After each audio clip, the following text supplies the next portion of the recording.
ஜெய் ஸ்ரீ மாத்ரே நமக. ஜெய் குருதத், ஜெய் குரு பரசுராம். நமஸ்காரம். நான் கரூர்ல இருந்து வல்சலா பண்ணிக்கிற பிரசன்ன ஜோதிடர். இன்னைக்கு நம்ம ராகு கேது பயிற்சியுடைய பலன்கள் சிம்ம ராசிக்கு எப்படி இருக்குன்னு பார்க்க போறோம். இந்த ராகு கேது எப்போ பயிற்சி ஆகுது அப்படின்னா, திருக்கணிதப்படி 2025 மே மாதம் 21ஆம் தேதியும், வாக்கியப்படி 2025 ஏப்ரல் மாதம் 26ஆம் தேதியும் ராகு மீன ராசியிலிருந்து கும்ப ராசிக்கும், கேது கன்னி ராசியிலிருந்து சிம்ம ராசிக்கும் பயிற்சி ஆகுது. இந்த ராகு கேதுகள் எப்பவுமே வக்ர கிரகங்கள்ங்க. இப்போ இந்த குரு சனிலாம் இருந்துச்சு அப்படின்னா ஒரு 5 மாத காலம் வக்ரமா இருக்கும். அதுக்கப்புறம் வக்ர நிவர்த்தியாகி அந்த கிரகங்கள் எல்லாமே முன்னோக்கி நகரும். இப்போ சுக்கிரன் புதன்லாம் எடுத்துட்டா கொஞ்ச நாட்கள் வக்ரமா இருக்கும், ஆனா அதோடைய இதுமே முன்னோக்கி நகரும். இப்போ குரு அப்படின்னா 2ல் இருக்காருன்னா அடுத்ததுக்கு 3க்கு போவார், பயிற்சி ஆவார்.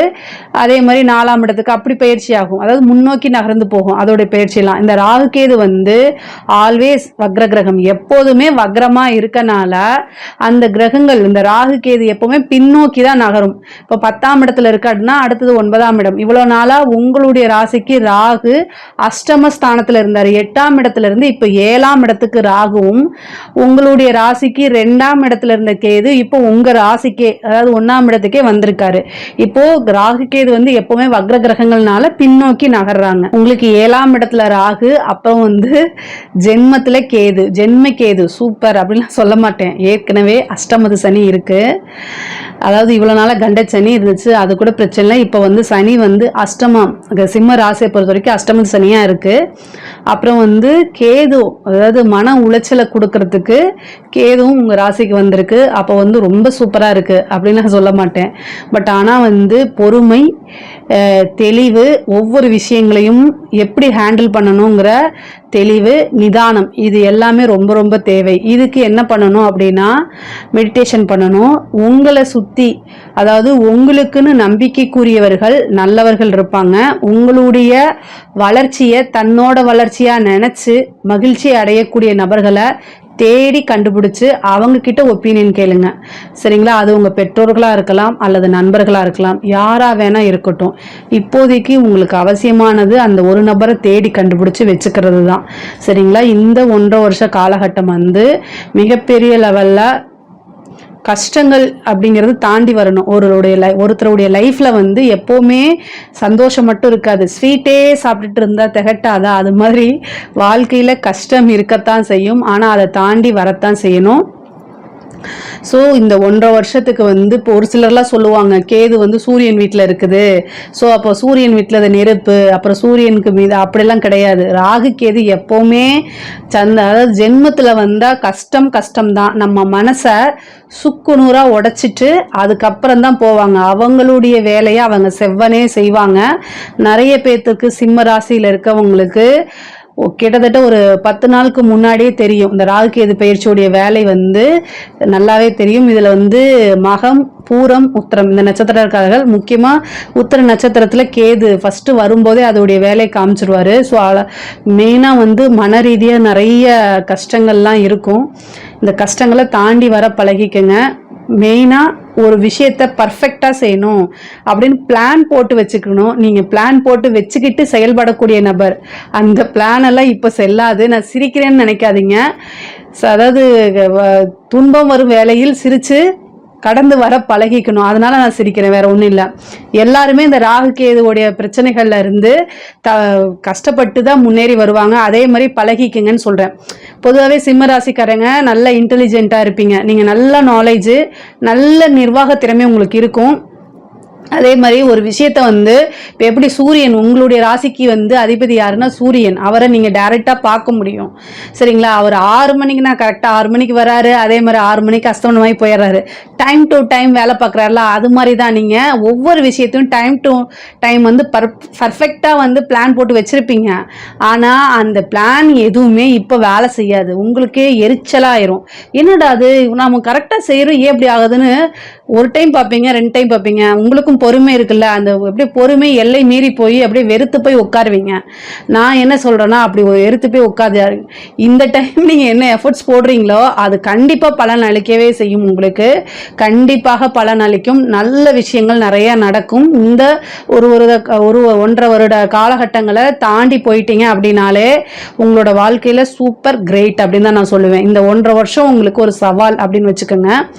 எல்லா விஷயங்களையுமே நீங்க எடுத்த காரியங்கள் எல்லாமே ஒரு தடைக்கு பின்புதான் உங்களுக்கு சாதிக்க முடியும். சோதனை காலகட்டத்துக்கு அப்புறம் சாதனை காலகட்டம் வச்சுக்கோங்களேன். ஒரு சோதனை வருது அப்படின்னா அந்த சோதனைக்கு அப்புறம் உங்களுக்கு ஒரு சாதனை தான். நீங்க மிகப்பெரிய லெவல்ல சாதிக்கணும்னு நினைக்கிறீங்க அப்படின்னா இது ஒரு ட்ரையல் பீரியட் அப்படின்னு வச்சுக்கோங்க. இந்த டைம்ல எல்லா இதுவுமே உங்களுக்கு வரும். எதுவுமே வேண்டாம்ப்பா அப்படின்னு சொல்லிட்டு அமைதியா நீங்க உண்டு உங்க வேலை உண்டு அப்படின்னு இருந்தா கூட என்ன இந்த வேலையை போய் செய்யற அப்படின்னு உங்க மனசை குத்தி கிழிக்கிறதுக்கே வருவாங்க. ஏன்னா 7ஆம் இடத்துல ராகு உங்க மனசை எப்படியாவது காயப்படுத்தி அதை கிழிச்சு தைச்சு என்னென்னலாம் செய்யறதுக்குன்னே ஆளுங்க வருவாங்க. அவங்க கிட்டல இருந்து நீங்க என்ன செய்யணும், தூரம் ஓடி போய் ஒளிஞ்சுக்கணும். இந்த டைம்ல அவங்க இதுக்கவெல்லாம் முடியாது. அமைதியா கடந்து போய்க்கணும், இல்லைன்னா ஒளிஞ்சுக்கணும், மறைஞ்சு வாழ்ந்துக்கணும். அப்படிதான் நீங்க இருந்துக்கணும். உங்களை சுத்தி நிறைய பேர் பொதுவாகவே சிம்மராசிக்காரங்க பர்ஃபெக்டா இருப்பீங்க, எல்லாத்துலயும் ஈஸியா ஜெயிக்கக்கூடியவங்களா இருப்பீங்க. ஆனா என்ன அப்படின்னா உங்களுக்கு அதுலயே உங்களுக்கு 7 குடையவர் 6 குடைய நபரா இருக்காரு. அப்போ உங்களுடைய ஆப்போசிட்ல இருக்கவங்க அவர் நண்பர்களாகவும் இருக்கலாம், அல்லது உங்களோட வேலை பார்க்குற இடத்துல ஒரு ஃப்ரெண்ட்ஸாக இருக்கலாம். ஆனால் அவங்க உங்கள் மேலே எப்பவுமே ஒரு ஜெலஸாகவே இருப்பாங்க. இதை நல்லா ஞாபகம் வச்சுக்கோங்க. உங்களுடைய எதிரிகள் யார் அப்படின்னா உங்கள் கூட இது பண்ணுறவங்க தான். ஸோ நீங்கள் சாமி கிட்ட ஃபஸ்ட்டு என்ன வேண்டிக்கங்க அப்படின்னா, என்னுடைய நண்பர்களை பார்த்துக்கோ, நான் எதிரிகளை, ஏன்னா உங்களுக்கு கண்ணுக்கு தெரிஞ்ச எதிரியை நீங்கள் ஹேண்டில் பண்ணிட முடியும். கண்ணுக்கு தெரியாத எதிரியை எப்படி ஹேண்டில் பண்ணுவீங்க? இதனால் கடவுள் வழிபாடு பண்ணுங்க. இறை வழிபாடு மட்டும்தான் உங்களைய நிம்மதியாக காலத்தை கடத்திட்டு போறதுக்கு உதவியாக இருக்கும். இந்த காலகட்டங்கள்ல ஒவ்வொரு ஞாயிற்றுக்கிழமையும் நீங்க என்ன பண்ணுங்க, 4 to 6 சரபேஸ்வரர் வழிபாடு பண்ணுங்க. சரபேஸ்வரர் வழிபாடை எவ்வளவுக்கு எவ்வளவு பண்றீங்களோ அவ்வளவுக்கு அவ்வளவு நல்லது. முக்கியமா பொதுவாகவே சிம்ம ராசிக்கு பாத்தீங்கன்னா 2 தெய்வம் பூர நட்சத்திரத்துல இருக்கனால நீங்க அபராஜிதா அப்படின்னு சொல்லக்கூடிய பிரித்திங்கிரா தேவியும் வழிபாடு பண்ணலாம். அதே மாதிரி சரபேஸ்வரர் வழிபாடும் பண்ணலாம். பூர நட்சத்திரத்திலே அவங்க இருக்கனால அந்த தேவி வழிபாடு சொன்னேன். ஆனா பொதுவா சிம்ம ராசிக்கு சரபேஸ்வரர் வழிபாடு ரொம்ப ரொம்ப சூப்பர். நீங்க எந்த அளவுக்கு வழிபாடு பண்றீங்களோ அந்த அளவுக்கு கண்டங்கள்ல இருந்தும் மன கஷ்டங்கள்ல இருந்தும் கடந்து வரத்துக்கு இந்த தெய்வம் உறுதுணையா இருக்கும். தெய்வ வழிபாடு தான். திக்கற்றவர்களுக்கு தெய்வமே துணை. சோ திக்கற்றவர்களுக்கு தெய்வமே துணை. அதனால இந்த விஷயங்கள் எல்லாம் கடந்து வரணும் அப்படின்னா தெய்வ அனுகூலம் உங்களுக்கு தேவை. தெய்வ வழிபாடு பண்ணுங்க. முக்கியமா மெடிடேஷன் பண்ணுங்க. எவ்வளவு மன கஷ்டங்கள் இருந்தாலும் நீங்க சொல்ல வேண்டியது இதுவும் கடந்து போகும் அப்படிங்கக்கூடிய ஒரு வார்த்தையை சொல்லிக்கங்க. ஏன்னா உங்களுக்கு நல்ல டைம் வரப்போது, நிறைய சாதிக்கக்கூடிய அமைப்புகள் எல்லாமே இருக்கு. அதனால இந்த கேது உங்க ஜென்மத்தில் இருக்கும்போது சந்திரன் மேல கேது அப்படிங்கும்போது மன ரீதியா பிரச்சனைகள் இருக்கு. அதே மாதிரி தாயாருக்கு பிரச்சனைகள் இருக்கு. தாயார் வழி சொத்துக்கள் வரும். தாயார் வழி இருக்கக்கூடிய ப்ராப்பர்ட்டிஸ் எல்லாம் இவ்வளவு நாளா பிரச்சனைகள்லாம் இருந்தா அது எல்லாமே சால்வ் ஆகும். அதே மாதிரி தாயாருடைய தேக ஆரோக்கியத்துல ரொம்ப கவனமா இருக்கணும். தாயாருக்கு உடல் ரீதியாவோ அல்லது ஆயுள் ரீதியாவோ பிரச்சனைகள் இருக்கு. அதனால இந்த தெய்வ வழிபாட்டை பண்ணிக்கங்க. 7ஆம் வீட்டில் இருக்கக்கூடிய ராகு என்ன பிரச்சனையை கொடுப்பாரு அப்படின்னா, உங்களுக்கு லைஃப் பார்ட்னரா இருந்தாலும் சரி அல்லது பிசினஸ் பார்ட்னர் இருந்தாலும் சரி, அவங்க கிட்ட இருக்கக்கூடிய நன்மைகளை எடுத்துட்டு தீமையை மட்டும் உங்களுக்கு தெரியற மாதிரி வைப்பாரு. அவங்களுடைய வாக்குவாதம், சண்டை சச்சரவுகள், பிரிவினை அப்படிங்கிறது உறுதியாக இருக்கு. அதனால கவனமாக இருக்கணும். உங்களுக்கு என்ன மன கஷ்டமோ, அதாவது நீங்க எவ்வளவு மைண்ட் நான் ஸ்ட்ராங்கா இருப்பேனாலுமே கிரகங்களுக்கு வீக் பாயிண்ட் ரொம்ப நல்லா தெரியும். உங்களை விட உங்களுக்கு எது வீக் பாயிண்ட் எது வீக்னஸ் அப்படின்னு உங்களுக்கு தெரியுதோ இல்லையோ, இந்த ராகு கேதுக்கள் ரொம்ப நல்லா தெரிஞ்சு வச்சிருப்பாங்க. ஸோ உங்களுக்கு எங்க வலிக்குமோ அங்க மட்டும்தான் அந்த கிரகங்கள் அடிக்கும். ஸோ உங்களுக்கு எது மனசு கஷ்டப்படுத்துமோ அந்த விஷயங்களை மட்டும்தான் செய்ய போகுது. அதுக்கு நீங்க ப்ரிப்பேரா இருக்கணும். அது ஒரு சிலருக்கு பாத்தீங்கன்னா லைஃப் பார்ட்னர் பிரியறதுக்கு உண்டான வாய்ப்புகள் இருக்கு. அதாவது கணவன் மனைவியிடையே இந்த காலகட்டத்தில் அனுசரணைங்கிறது ரொம்ப ரொம்ப முக்கியமானது. ஹஸ்பண்ட் ஒய்ஃப் வந்து ஏன்னா 6ஆம் அதிபதியே 7ஆம் அதிபதியாக இருக்கார் உங்களுக்கு சனி. அவர் அஷ்டமத்துக்கு போயிருக்காரு. போதாதுக்கு கலத்திர ஸ்தானத்தில் 7ஆம் இடத்துக்கு ராகு வந்திருக்காரு. இந்த ராகு வந்து 7ஆம் இடத்துக்கு வரும்போது வேறு நபர்களுடைய தலையீடுகள் இருந்தால் அதை தயவு செய்து அவாய்ட் பண்ணிடுங்க. உங்களுக்கு ஒரு மாரல் சப்போர்ட்டு இல்லை எமோஷனல் சப்போர்ட்டு இந்த மாதிரி விஷயங்களை ஒதுக்கி வச்சிருங்க. உங்களுடைய அதாவது பெண்ணாக இருந்தால் ஆணாக இருந்தால் மனைவி கூடயும் பெண்ணாக இருந்தால் கணவன் கூடயும் அனுசரித்து போகணும். அவங்க சொல்லக்கூடிய விஷயங்கள் இப்போ உங்களுக்கு கசப்பாக இருக்கலாம், ஆனால் பின்னால் அதை யோசித்து பார்க்கும்போது இதுதான் கரெக்ட் அப்படின்னு உங்களுக்கு படும். அதனால இந்த காலகட்டங்கள் மற்றவங்க யாராவது அட்வைஸ் பண்ணுறதெல்லாம் ரொம்ப கஷ்டமாக இருக்கும். பட் ஆனால் வந்து ஒவ்வொரு விஷயத்தையும் நிறுத்தி நிதானமாக யோசிக்கணும். உறவுங்கிறது வந்து கட்டி காப்பாற்றக்கூடியது. அதுதான் நமக்கு கடைசி வரைக்கும் துணை இருக்கணும். காசு பணத்தினால ஒரு உண்மையான அன்பை வாங்க முடியாது. அதாவது ஆர்டிஃபிஷியலாக எல்லாமே வாங்கிக்கலாம். அதனால லைஃப் பார்ட்னருங்கிறது ரொம்ப முக்கியம். பிஸ்னஸ் பார்ட்னர்னா இவர் இல்லைன்னா இன்னொருத்தங்க, ஆனால் லைஃப் பார்ட்னருங்கிறது ரொம்ப முக்கியங்கிறதுனால உறவுகளுக்கு முக்கியத்துவம் கொடுங்க, அனுசரணை பண்ணிக்கோங்க. சிம்ம ராசியை பொறுத்த வரைக்கும் நான் நிறைய வீடியோவில் சொல்லியிருக்கேன், அனுசரணைங்கிறது உங்களுக்கு ரொம்ப குறைவாக இருக்கும். அதுவும் மக நட்சத்திரத்தில் பிறந்துட்டா ஒரு பழமொழி இருக்கு, மகம் ஜெகமாலுன்னு. என்னமோ பெரிய லெவலில் அவங்களுக்கு இந்த உலகத்தையே நான் தான் கட்டி காப்பாத்துறேன் கூடிய எண்ணம் இருக்கும். அந்த எண்ணத்தெல்லாம் தூக்கி போட்டுருங்க. அட்ஜஸ்ட்மெண்ட் இல்லை, உங்கள் வாழ்க்கையை தொலைச்சிருவீங்க. இது வந்து நீ ஏற்றுக்கிட்டாலும் சரி ஏற்றுக்கலைனாலும் சரி இதுதான் உண்மை. நிறைய மக நட்சத்திரக்காரங்க ரொம்ப அதாவது அவங்களுக்கு திறமைகள் இருக்கு, நான் இல்லைன்னு சொல்லல. அதே மாதிரி பேச்சு திறமை மட்டும் இல்லை, செயல்லையும் நிறைய திறமைகள் அவங்க காட்டுவாங்க, உண்மை அவங்க. பட் ஆனால் உறவுகள்னு வரும்போது அட்ஜஸ்ட்மெண்ட் இல்லை அப்படின்னா பிரிஞ்சு போயிடுவீங்க. தனிமரமாக நிற்கிறதுக்கு உண்டான வாய்ப்புகள் இருக்குது. ரொம்ப ரொம்ப அட்ஜஸ்ட் பண்ணி போங்க. உத்திர நட்சத்திரக்காரங்களும் மக நட்சத்திரக்காரங்களும் வந்து பார்த்திங்கன்னா அட்ஜஸ்ட்மெண்ட் பண்ணலை அப்படின்னா லைஃப் வந்து ஸ்பாயிலாக போயிடும். பூர நட்சத்திரம் மட்டும் கொஞ்சம் விதிவிலக்காக இருக்குது. பட் ஆனால் சிம்ம ராசியை ஓவராலாக பொறுமையும் அனுசரணையும் இல்லை அப்படின்னா வாழ்க்கை போயிடும். இதை மட்டும் நான் ரொம்ப ஸ்ட்ராங்காக சொல்கிறேன். ஏன் நீ கமெண்ட்ஸில் வந்து திட்டினாலும் சரி, உங்களோட லைஃப்பில் வந்து நல்லபடியாக இருக்கணுங்கிறதுக்காக இந்த வார்த்தைகளை நான் சொல்கிறேன். இந்த வார்த்தைகள் ஏதாவது ஹர்ட்டாக இருந்துச்சுன்னா சாரி. பட் ஆனால் அனுசரணைங்கிறது ரொம்ப ரொம்ப முக்கியம். கோர்ட்டு கேஸு பிரச்சனைகள்லாம் இருக்குது அப்படின்னா அது ரீதியாக உங்களுக்கு மனசில் வந்து கஷ்டங்களை உண்டு பண்ணும். ஒரு சிலருக்கு காதல் ரீதியாக இருக்கக்கூடிய பிரச்சனைகள், காதல் லவ் சம்மந்தப்பட்ட விஷயங்கள் எல்லாமே வந்து கொஞ்சம் பாதிப்பு. ஒரு சிலருக்கு வந்து பிரிஞ்சவங்க சேர்றதுக்கு வாய்ப்பு இருக்கு.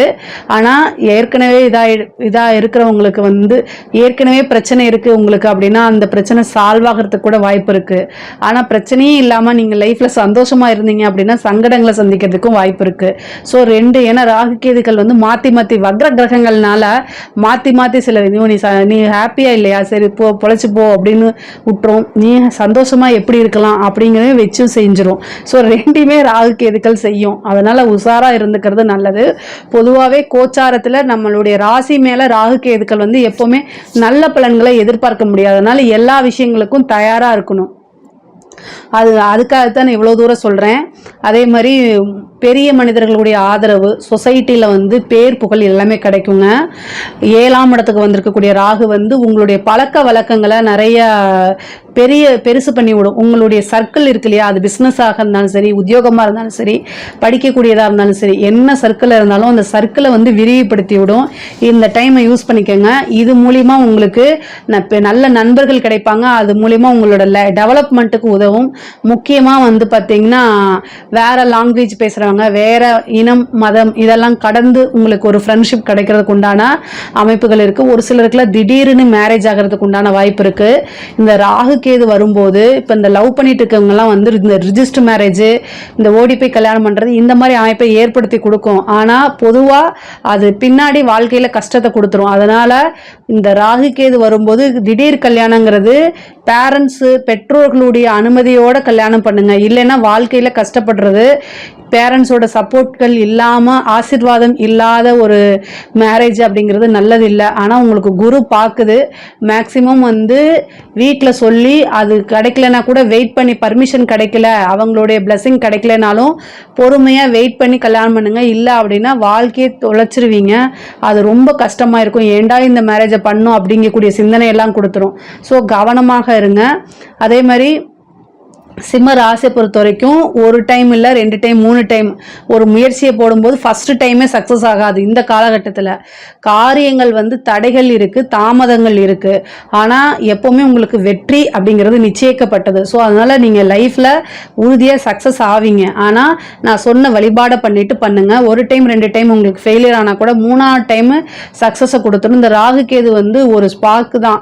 அது வந்து ஃபஸ்ட்டு டைம் மறுபடியும் நீங்கள் ட்ரை பண்ணும்போது அது மிகப்பெரிய பிரம்மாண்ட வளர்ச்சியா உங்களை பெரிய ஆளா காமிச்சு கொடுக்கறதும் இந்த ராகு கேது தான். ராகு கேது வந்து போகும்போது உங்களுக்கு ஒரு பெரிய நல்ல நன்மையும் செஞ்சுட்டு போகும். இந்த சாஃப்ட்வேர் சம்மந்தப்பட்டவங்க, ஐடி ஃபீல்டு சம்மந்தப்பட்டவங்களுக்குலாம் நல்ல வளர்ச்சி இருக்கு. சேம் அதை வந்து மிஸ்யூஸ் ஆகாமல் பார்த்துக்கோங்க. மிஸ்யூஸ் ஆகணும்னா கவனமாக இருக்கணும். உங்களுடைய சிறு அலட்சியத்தினால பெரிய வாய்ப்புகளை இழக்கிறது, பெரிய விஷயங்களை இழக்கிறது, அதனால மாட்டிக்கிறது அப்படிங்கிறதெல்லாம் ரொம்ப இயல்பாக நடக்கும். ஒரு மெயில் அனுப்பும்போது கூட, ஒரு செக்கு கையெழுத்து போடும்போது கூட பார்த்து பண்ணுங்க. கம்யூனிகேஷன் சம்மந்தப்பட்ட ஃபீல்டு, ஐடி சம்மந்தப்பட்ட ஃபீல்டெல்லாம் ரொம்ப கவனமாக இருக்கணும். முக்கியமாக சோஷியல் மீடியாவில் இருக்கவங்களுக்குலாம் நெகட்டிவ் இம்பேக்ட் வரத்துக்கு, நெகட்டிவ் பப்ளிசிட்டி வரத்துக்கு வாய்ப்பு இருக்குது, பார்த்து இருந்துக்கோங்க. கலைத்துறை சம்மந்தப்பட்டவங்களும் ஒரு வாய்ப்பு வருதுன்னா இந்த வாய்ப்புக்கு நம்ம என்ன பண்ணணும் என்ன பண்ணக்கூடாதுங்கிறது தெரிஞ்சு ஹேண்டில் பண்ணணும். அதே மாதிரி வந்து ஸோ நெகட்டிவாக உங்கள் மேலே பப்ளிசிட்டி வர்றது, உங்கள் மேலே வந்து தேவையில்லாத அவமான அசிங்கங்களுக்கெல்லாம் ஆளாகிறது, இந்த மாதிரி வரத்துக்கு வாய்ப்பு இருக்குது. கவனமாக இருக்கணும். ஆனால் கலைத்துறை சம்மந்தப்பட்டவங்களுக்கு எனக்கு நெகட்டிவாக பப்ளிசிட்டி ஆனால் போதும்னு நினைக்கிறவங்களுக்குலாம் நல்ல வளர்ச்சி தான்.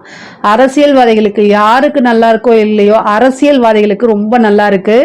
இந்த கேது வந்து பயிற்சியாகிறது வந்து நிறைய மாற்றங்கள், அரசியலில் நிறைய மாற்றங்களை கொடுக்கும். மிகப்பெரிய லெவலில் வளர்ச்சியும் கொடுத்துரும். சொத்து சேர்க்கை அப்படிங்கிறது இருக்குது. நண்பர்களுடைய ஆதரவுகள் உங்களுக்கு கிடைக்கும். முக்கியமாக வந்து நீங்கள் இந்த டைமில் உங்களுக்கு ஆதரவு கிடைக்குது. ஆனால் உங்களை சுற்றி உங்களுடைய வளர்ச்சிக்காக யார் பாடுபடுறாங்களோ, உங்களோட வளர்ச்சியை தன்னோட வளர்ச்சியை யார் நினைக்கிறாங்களோ அவங்களுடைய ஆதரவை தேடிக்கங்க. தெய்வ வழிபாடு தேடிக்கங்க. இதெல்லாமே உங்களுக்கு சக்ஸஸை கொடுக்கும். மெயினாக வந்து கணபதி வழிபாடு பண்ணுங்க, பிரித்திங்கரா தேவி வழிபாடு பண்ணுங்க, சரபேஸ்வரர் வழிபாடு பண்ணுங்க. இது எல்லாமே நன்மையை தான் கொடுக்கும். படிக்கிறவங்களுக்கெல்லாம் நல்ல முன்னேற்றம் இருக்கு. படிக்கக்கூடிய டைமை வந்து கரெக்டாக படிங்க, டைவர்ட் ஆகாதீங்க. நீங்கள் நினச்ச மார்க் எடுக்க முடியாமல் போயிடும். ஸோ அதனால் படிக்கக்கூடியவங்களுக்கு டைம் நல்லா இருக்குது. படிக்கக்கூடியவங்களுக்கெல்லாம் வந்து ஸ்டூடெண்ட்டாக இருக்கவங்களுக்குலாம் சூப்பராக இருக்குது. ஏன்னா கேது ஞானக்காரகன். கேது வந்து ஞானக்காரகனாக இருக்கனால படிப்புக்கு சப்போர்ட் பண்ணும். ஓகேங்களா? மற்றபடி காதல் சம்மந்தப்பட்ட விஷயங்களுக்குலாம் சப்போர்ட் பண்ணாது. படிக்கக்கூடிய குழந்தைங்கள் படிப்பில் நல்லா பண்ணுங்க. அது இந்த நீட் எக்ஸாம்ஸ்லாம் எழுதுறீங்க, ஐபிஎஸ் ஐஏஎஸ் இந்த யூபிஎஸ்சி எக்ஸாம்ஸ்லாம் எழுதுறீங்களா, சூப்பராக இருக்கும். ஏன்னா ஞானக்காரகனே உங்களுடைய ராசியில் வரனால நீங்கள் மிகப்பெரிய லெவலில் சக்ஸஸ் ஆக முடியும். அதனால உங்களுடைய ஃபோக்கஸை வந்து இன்னும் நல்லா வந்து ஸ்ட்ரைட் ரூட்டாக போட்டிங்கன்னா ஈஸியாக உங்களுக்கு சக்ஸஸ் கிடச்சிரும். பொதுவாகவே மன ரீதியாக இருக்கக்கூடிய விஷயங்களை மட்டும் ரொம்ப ஸ்ட்ராங்காக இருந்துக்கங்க. கணவன் மனைவியிடையே இருக்கக்கூடிய பிரச்சனைகள் வந்து இப்போதைக்கு நீங்கள் எந்த முடிவு எடுக்காமல் அமைதியாக அனுசரணையாக போய் ஸ்ட்ராங்காக இருந்தீங்கனாலே பல பிரச்சனைகள்லேருந்து உங்களால் வெளியில் வர முடியும். ராசியை பொறுத்த வரைக்கும் இந்த ராகு கேது பயிற்சி வழிபாடு பண்ணாலே நிறைய விஷயங்கள் உங்களுக்கு நன்மையாக மாறும். இதில் ஏதாவது உங்களுக்கு சந்தேகங்கள் இருக்குது அப்படின்னா கமெண்ட்ஸில் கேளுங்க, கண்டிப்பாக நம்ம ஆன்சர் பண்ணுறோம். என்னுடைய சேனலை லைக் பண்ணுங்கள், ஷேர் பண்ணுங்கள், சப்ஸ்கிரைப் பண்ணுங்கள். நன்றி, வணக்கம். கடவுள் அருள் டிவியை பார்த்தமைக்கு நன்றிகள். மேலும் இது போன்ற தகவல்களை தெரிந்து கொள்ள கடவுள் அருள் டிவியை சப்ஸ்கிரைப் செய்யுங்கள். மறக்காமல் பெல் ஐக்கானை கிளிக் செய்யுங்கள்.